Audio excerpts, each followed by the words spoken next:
All right, my beloved Madridistas, welcome back to Madrid.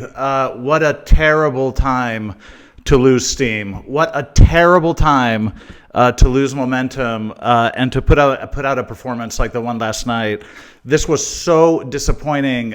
In my previous video, I mentioned that I was starting to see a bit of resilience in this team and that I was feeling more positive about kind of a core resilience. Well, all of that went to hell last night. This was a really lukewarm performance. We had this match under control. We had this match in the palm of our hands. And once again, we let a lead slip from our hands. This is becoming a regular feature this season, and it's really, really concerning. Look, we have to make an allowance for injuries and bans and all that sort of stuff because players like Jude and Fede are mission critical in this squad, and even Ceballos had made himself mission critical, so we have to make an allowance for their absence.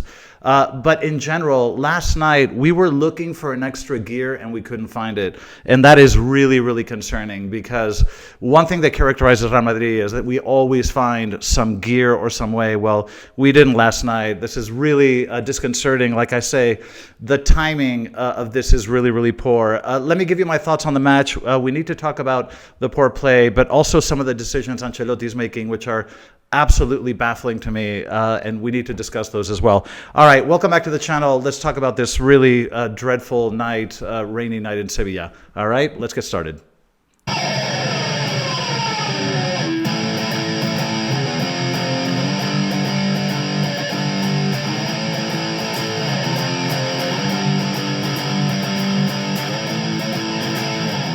Madridistas, welcome back.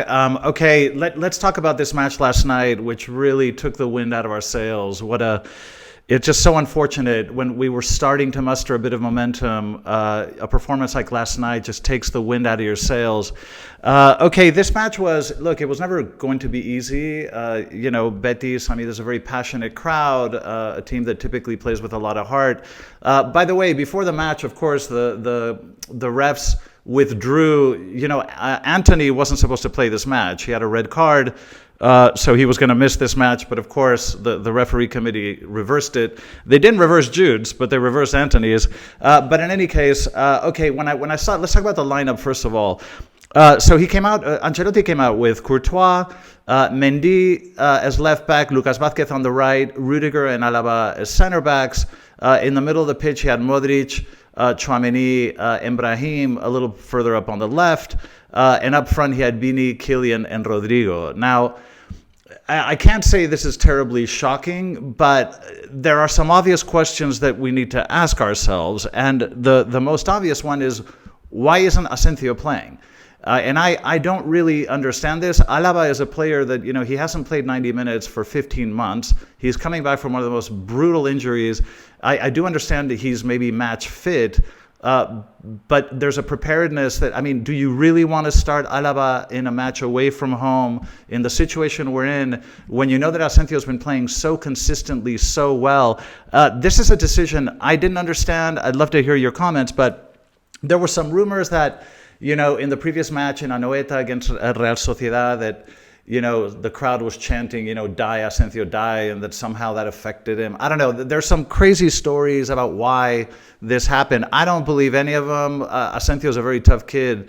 You can tell by the way he plays. This is not a kid who's going to be intimidated. So there's absolutely no reason in my mind why he didn't play, but I think that was a mistake. I was also surprised not to see Camavinga.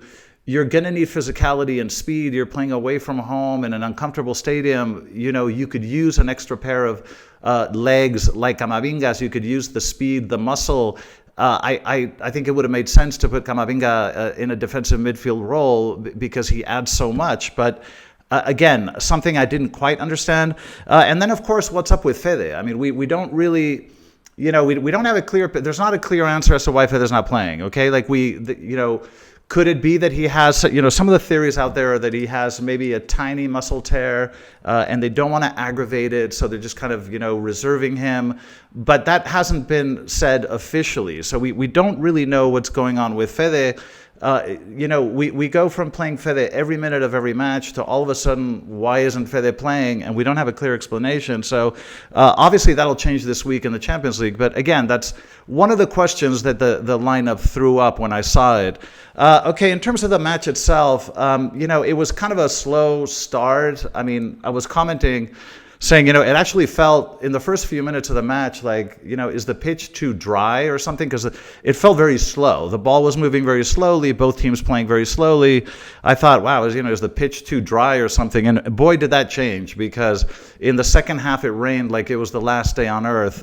So that changed. But slowly the game picked up a little bit of tempo. I think in the first few minutes we were kind of alternating possession. The Real Madrid goal came very, very early, probably unjustifiably early. But what a goal it was. It's ironic that the goal that we scored in the 9th minute was the exact opposite of what we would do for the rest of the match. This was a brilliant team goal. The passing was phenomenal. This is what I mean by collective play. This was just brilliant. Quick passing, quick thinking. Rudiger to Kylian with a perfectly timed pass to Mendy, and Mendy very intelligently and selflessly seeing Brahim wide open. This was just a wonderful team goal, collective play, and I thought, this is great. This is exactly what we want to see. Little did we know it wasn't going to last. Now, even after the goal, Betis wasn't really pressing us too much. I mean, I just thought Betis looked really soft. We had so much time on the ball. I mean, we looked really comfortable, even in the few minutes after the goal. But little by little, we let them into the match. Little by little, we let them into the match. And the two things that I think I really noticed that allowed the tempo to completely switch were, one, our long balls started going astray. So, we were happy to sort of sit back at times and try to find the wings, with long balls from the center backs. But all of a sudden, those balls started, getting very inaccurate. We started losing balls very quickly on the back of that. And then the combinations up front started deteriorating. So instead of kind of holding possession and looking for it, we started becoming a little bit rushed, trying very quick combinations, but without a lot of precision. So we started to lose the ball up front very quickly. We started to lose the ball in long distributions, and that kind of allowed Betis to come into the match slowly. The Betis goal came in the 33rd minute, and this is just, at this level, is not forgivable, okay? This is a corner kick, okay? How many of these do you practice during the course of the week? And their number 4, right? You have their center back who comes up specifically to try to head the ball, and nobody marks him. He was completely unmarked. This was just a lapse of concentration, of defensive focus, and just incomprehensible to me. I also wonder why Courtois didn't come out. It seemed to me like he could have come out in that. I don't know. It seemed a little bit odd to me that he was able to head the ball completely alone that close to goal. But anyway, at this point, look, it became very frustrating. We finished the first half with a really great save by Courtois, and it could have been worse going into the half.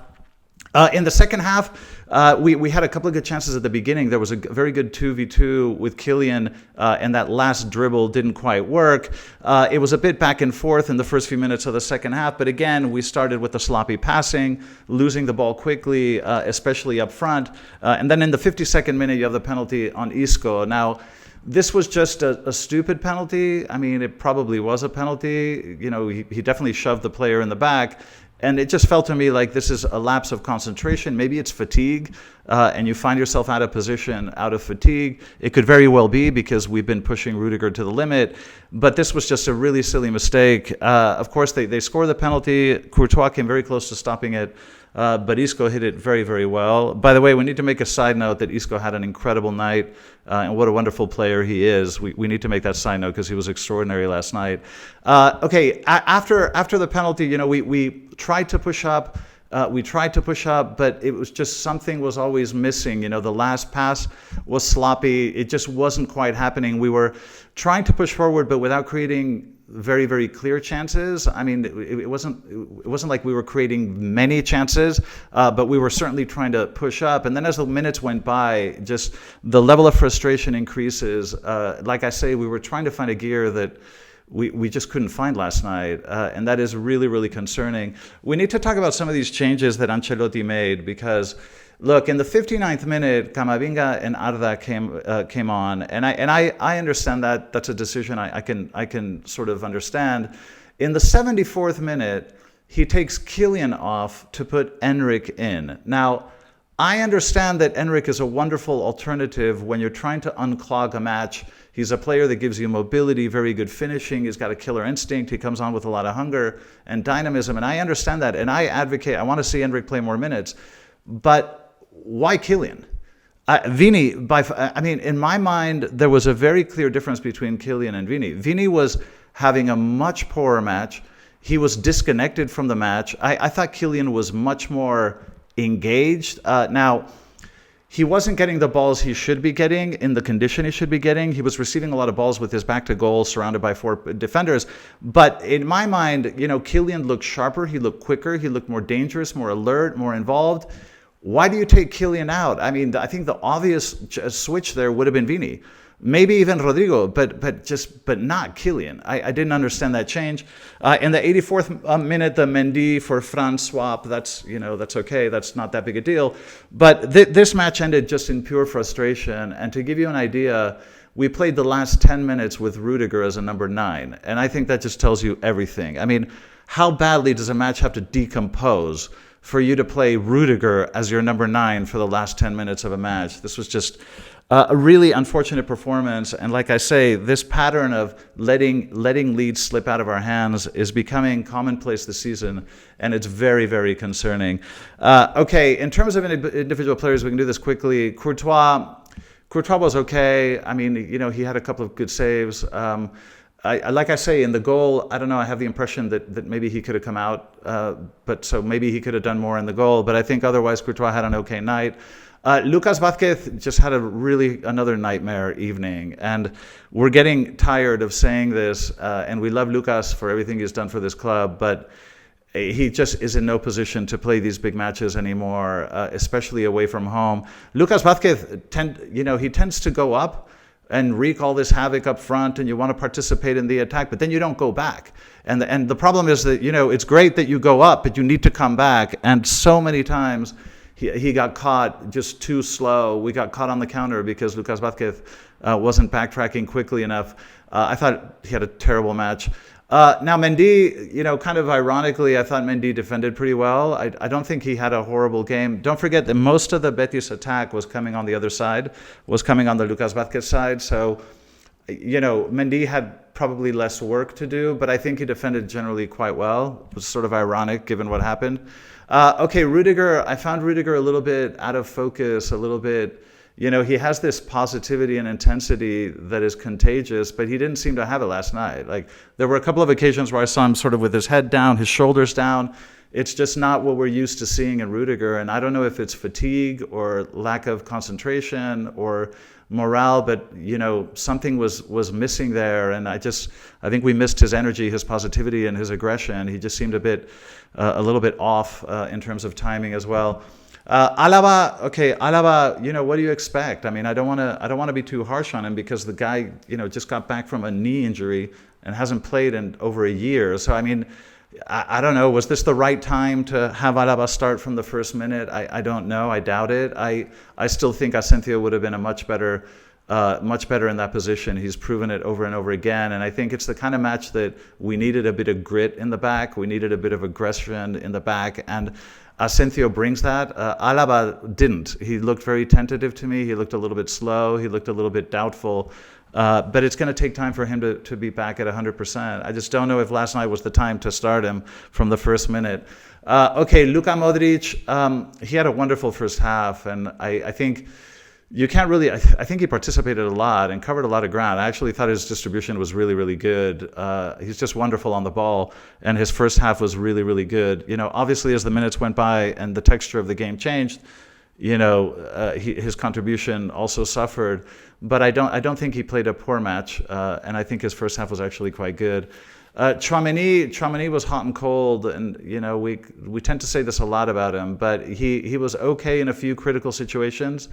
He was good, but then he had 3 or 4 ball losses and positional lapses that could have cost us even more dearly. So I think Tchouaméni had a sort of inconsistent night.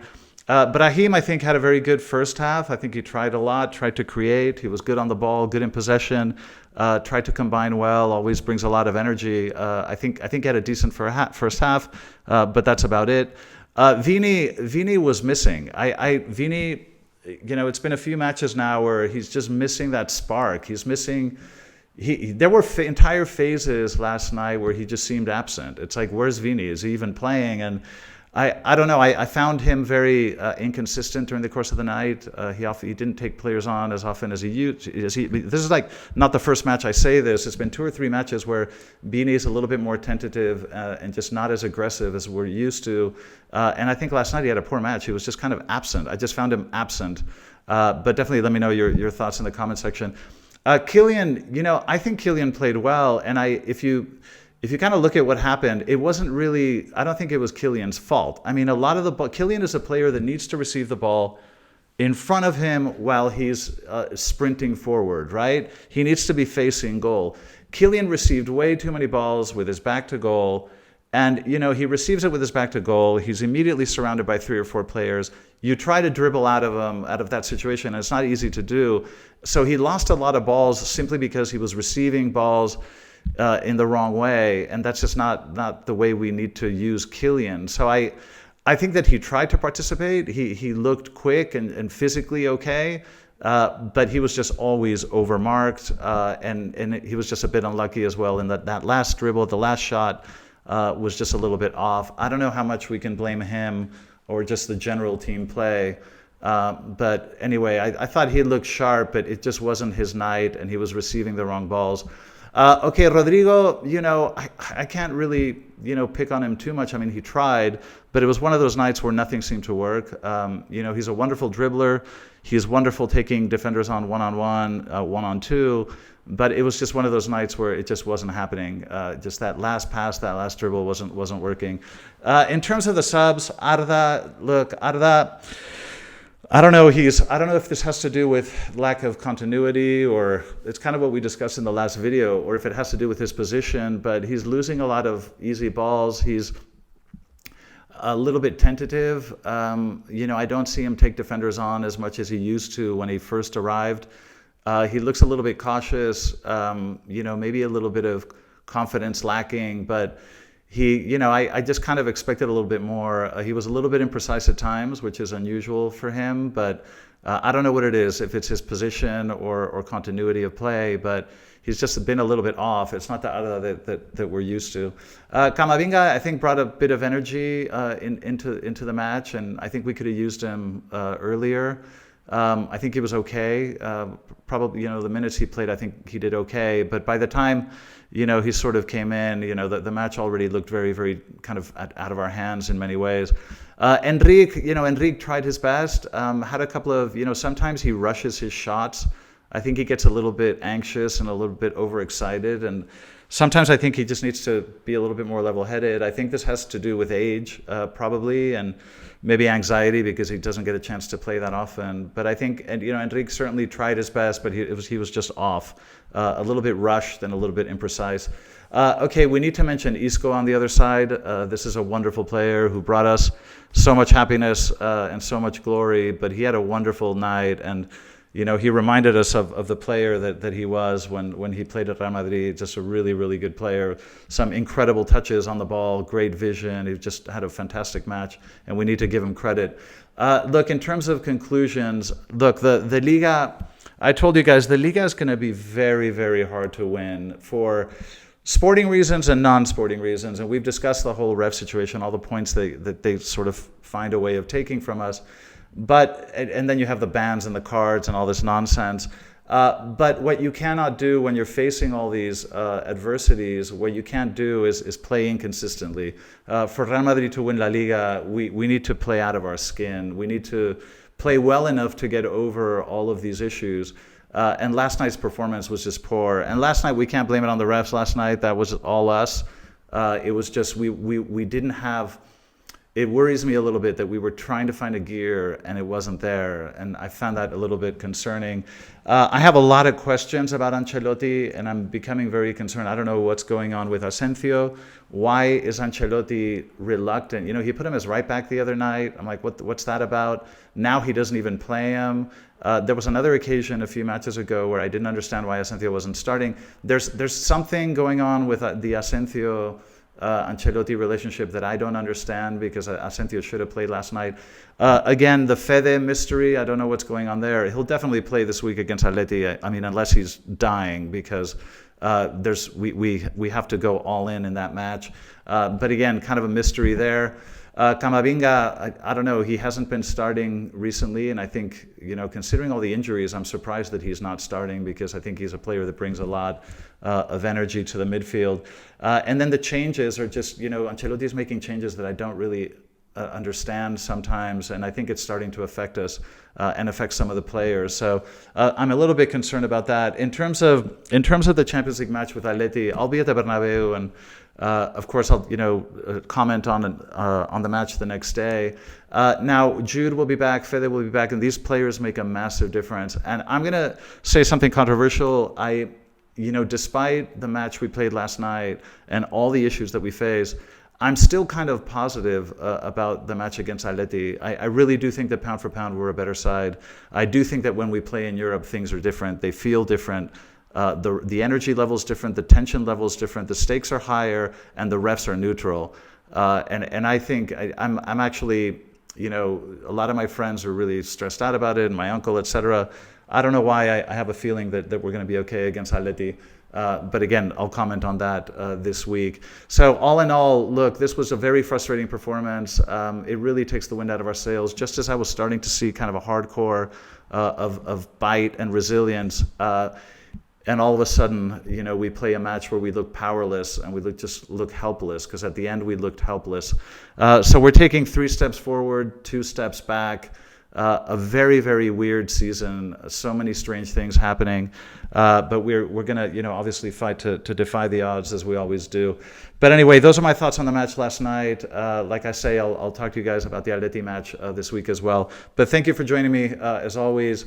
Let's hope that we can turn things around. But as always, thanks for joining me. Love you guys. And as always, a la Madrid.